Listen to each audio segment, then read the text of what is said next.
Hello students, welcome to Standard 8 Science class. Today we are going to start our next chapter which is chapter number 13 and sound. बहुत ही interesting chapter है और ये chapter के अंदर आपको sound के related जो भी चीज़ें हैं, जो साइंटिफिक चीज़ें हैं वो सीखने को मिलेगा. जैसे कि वाइब्रेशन, साउंड कैसे प्रोड्यूस होता है, म्यूजिकल इंस्ट्रूमेंट जो अलग अलग है उसमें वाइब्रेटिंग पार्ट जो जिससे साउंड प्रोड्यूस होता है उसके बारे में हम सीखेंगे. एज वेल एज बहुत सारी एक्टिविटी है साउंड के related and sound produce by humans. Next है कि sound needs a medium for propagation, कि साउंड जो प्रोड्यूस होता है उसके लिए एक मीडियम चाहिए. एज वेल एज हम साउंड को कैसे सुन पाते हैं और लाउडनेस एंड पिच ऐसे जो साइंटिफिक सब टर्म्स है वो हम सीखेंगे. ऑडिएबल इनऑडिएबल साउंड्स के बारे में देखेंगे एंड नॉइस पॉल्यूशन के बारे में देखेंगे. तो स्टूडेंट्स यहाँ पे आपको क्वेश्चन पूछा है कि आपको कैसे पता चलता है स्कूल में जब आप होते हो और आपका पीरियड ख़त्म होता है तो आपको कैसे पता चलता है. तो जैसे ही स्कूल बेल बजता है आपको पता चल जाता है कि हाँ अभी जो है वो पीरियड आपका ख़त्म हुआ है, अभी रिसेस है. ये सब कैसे पता चला? एक साउंड के थ्रू पता चला है. ओके, जब आपके डोर मतलब आपका जो घर है उसका जो डोर है कोई नॉक करता है या तो फिर डोरबेल बजाता है तो आप वो साउंड को सुनते हो तब आपको पता चलता है. एज वेल एज कोई आपकी ओर आ रहा है. Okay, if someone is approaching you तो आपको कैसे पता चलेगा? तो उसके फुट स्टेप के जो साउंड होता है वो सुनकर आपको पता चलता है कि हाँ कोई आ रहा है आपकी ओर. एज वेल एज आप और एक गेम की बात करें तो हाइड एंड सीक तो आपने खेला ही होगा और ये गेम के अंदर यानी कि ब्लाइंड फोल्डेड पर्सन होता है और उसको बाकी के प्लेयर्स को भी कैच आउट करना होता है. तो जो ब्लाइंड फोल्डेड पर्सन है वो कैसे पता कर सकेगा कि बाकी के जो रिमेनिंग प्लेयर्स है वो कहाँ पे है? तो वो आवाज़ सुनेगा, उसके फुट की आवाज़ सुनेगा, उसके पैर की आवाज़ सुनता है और उससे पता चलता है कि कोई पर्सन कहाँ पे खड़ा है. साउंड हमारे लाइफ के साथ रिलेटेड है. साउंड नहीं पता चलता है तो हमें कुछ नहीं पता चलता है. So sound plays an important role in our lives. और इससे ही तो साउंड से ही तो हम लोग एक पर्सन से दूसरे पर्सन की ओर कम्युनिकेट कर सकते हैं. कम्युनिकेट मतलब हम लोग बातचीत कर सकते हैं. वो क्या कहना चाहता है वो हमें पता चलता है कि सामने वाला पर्सन हम सुनते हैं तो हमें पता चलेगा. और हम डेली लाइफ में हम जो है वो वैरायटी ऑफ साउंड जो है वो अपने आसपास जो है वो सुनते हैं. तो आपने जो फ्लूट, तबला, हारमोनियम ये सब से जो आवाज़ प्रोड्यूस होता है, जो साउंड प्रोड्यूस होता है उसके बाद ये तो आपने सुना ही होगा. तो ये साउंड कैसे प्रोड्यूस होता है? How does it travel from one place to another. जैसे ही साउंड प्रोड्यूस होता है तो वो ट्रैवल कैसे करता है. ओके, तो कुछ साउंड क्यों लाउडर होते हैं, कुछ स्लो होते हैं, ये सब हम ये चैप्टर में सीखेंगे. यहाँ पे म्यूजिकल इंस्ट्रूमेंट दिया गया है, हारमोनियम, सितार है, फ्लूट है, तबला है. तो स्टूडेंट्स हम लोग अभी देखते हैं 13.1 sound is produce by vibrating body. ये प्रूव करने के लिए अलग अलग एक्टिविटी दिया है. एक्टिविटी 13.1 दिया है और उससे पहले आपको एक एग्जाम्पल दिया है कि touch the school bell when not in use. जब एज इट इज़ है तब आप उसको टच करो और फिर व्हेन इट प्रोड्यूस साउंड, जब साउंड प्रोड्यूस हो रहा है तब आप टच करो तो आपको वाइब्रेटिंग जैसा फील होता है. 13.1 में भी आपको यही बोला है कि आप एक मेटल प्लेट ले लो या तो इस तरह से ये जो पेन लिया है वो ले लो, उसको आपको इस तरह से एक कन्वीनियंट प्लेस पे हैंग करना है और इस तरह से करना है कि ये वॉल को टच ना करे. और फिर हमें क्या करना है, हमें एक स्टिक लेना है और उस पर स्ट्राइक करना है. तो आपको आवाज़ सुनाई देता है तो ऑफकोर्स आपको एक आवाज़ सुनाई देगा. जैसे ही आवाज़ प्रोड्यूस होता है आपको उसको जेंटली अपने फिंगर से टच करना है. तो देखो जब आप स्टिक से स्ट्राइक करते हो तब आपको एक आवाज़ सुनाई देती है और जब आप टच करते हो तो आपको क्या फील होता है? वाइब्रेशन फील होता है. नेक्स्ट टाइम आप जब करो तब हमें क्या करना है, फिर से उसको ये प्लेट को स्ट्राइक करना है स्टिक की मदद से एंड फिर हमें क्या करना है, hold it tightly with your hand immediately after striking. जैसे ही हमने स्ट्राइक किया फिर हमें उसे तुरंत टाइटली अपने हैंड से होल्ड कर देना है और फिर आपको देखना है कि साउंड आपको सुनाई देता है।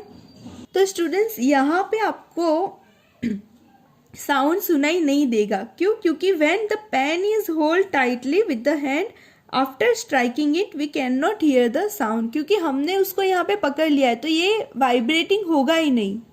ओके, जैसे ही स्ट्राइक किया हमने अपने हाथ से टाइटली उसको पकड़ लिया है तो यहाँ पे आपको वॉइस यानी कि साउंड सुनाई नहीं देगा। थर्ड टाइम आपको क्या करना है, जैसे ही ये साउंड प्रोड्यूस होता है और हमने इसको हैंड से पकड़ लिया है, जब ये साउंड बंद हो जाता है फिर हमें ये जो प्लेट है उसको टच करना है। या तो फिर ऐसा करो कि यहाँ पे स्ट्राइक कर दो, स्ट्राइक किया आपने, फिर वॉइस साउंड प्रोड्यूस हुआ, फिर जब साउंड स्टॉप हो जाता है फिर आपको टच करना है। तो क्या आपको तब वाइब्रेशन फील होता है ये देखना है। तो देखो, जब साउंड प्रोड्यूस होना बंद हो चुका है तब वाइब्रेशन फील होगा नहीं। यानी कि आपको ये एक्टिविटी से क्या समझाना चाहते हैं कि sound is produce by vibrating body. जब कोई बॉडी वाइब्रेट होती है तब जाके ये साउंड प्रोड्यूस होता है। एक्टिविटी 13.2 में भी आपको यही समझाया है। आपको इस तरह से अरेंजमेंट करना है, रबर बैंड लेना है और 2 पेंसिल लेना है और 2 पेंसिल को इस तरह से बॉक्स के ऊपर रख देना है और यहाँ पे रबर बैंड रख देना है। And now plug the rubber band somewhere in the middle. आपको मिडल में से रबर बैंड को इस तरह से प्लग करना है। तो क्या आपको आवाज़ सुनाई देती है? Does the band vibrate? ये जो रबर बैंड है वो वाइब्रेट होता है। तो यस, इट प्रोड्यूस साउंड, यहाँ पे आवाज़ प्रोड्यूस होगा। And yes, rubber band vibrates, rubber band भी वाइब्रेट्स होंगे। आपने ये एक्सपेरिमेंट तो कई बार किया होगा, आपने खेलते खेलते भी ये किया होगा। तो वाइब्रेटिंग बॉडी जो भी होगी इससे साउंड प्रोड्यूस होता है। यानी कि कंक्लूजन यही निकलता है कि वाइब्रेटिंग बॉडी प्रोड्यूसेस साउंड। यहाँ पे आपको वाइब्रेशन का एक डेफिनेशन भी दिया है कि टू एंड फ्रो और back and fourth motion of an object is called vibration. इसका मीनिंग क्या हुआ कि टू एंड फ्रो यानी कि एक प्लेस से दूसरे प्लेस, यानी कि आगे बैक एंड फोर्थ, आगे एंड पीछे, जब भी जो मोशन होता है इस तरह का तब वाइब्रेशन होता ही है। वो जो ऑब्जेक्ट है उसका मोशन को हम क्या बोलेंगे? वाइब्रेशन। देखो यहाँ पे भी रबर बैंड को हम प्लग करते हैं तो वो वाइब्रेट होता है। तो वाइब्रेट होने की वजह से साउंड प्रोड्यूस होता है और जब ये वाइब्रेट करना स्टॉप हो जाएगा ये साउंड प्रोड्यूस होना भी बंद हो जाता है। नेक्स्ट है एक्टिविटी 13.3। ये एक्सपेरिमेंट भी आप घर पे कर चुके होंगे, नहीं किया है तो करना, इंटरेस्टिंग है। आपको एक मेटल डिश लेना है जिसके अंदर आपको पानी डालना है and strike it edges with the spoon. आपको उसके एज को स्पून के साथ स्ट्राइक करना है। क्या आपको आवाज़ सुनाई देती है? तो यस, हमें तब आवाज़ सुनाई देगी क्योंकि हमने यहाँ पे स्ट्राइक किया है। नेक्स्ट टाइम हमें क्या करना है?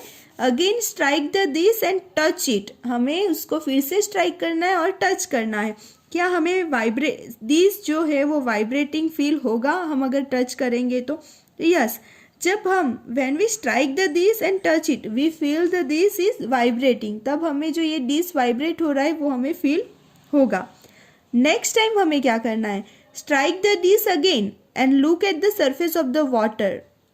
Do you see any waves there? तो ऑफकोर्स जब हम स्ट्राइक करेंगे तो हमको ये वेव्स दिखाई देगा। ये जो पानी के अंदर वेव्स होते हैं वो वेव्स हमें दिखाई देगा। फोर्थ टाइम हमें क्या करना है? Hold the dish. What changes do you observe on the surface of the water? Can you explain the change? And ये भी हमें देखना है कि is there any hint to connect the sound with the vibration of the body? वो vibration and sound का कोई connection है?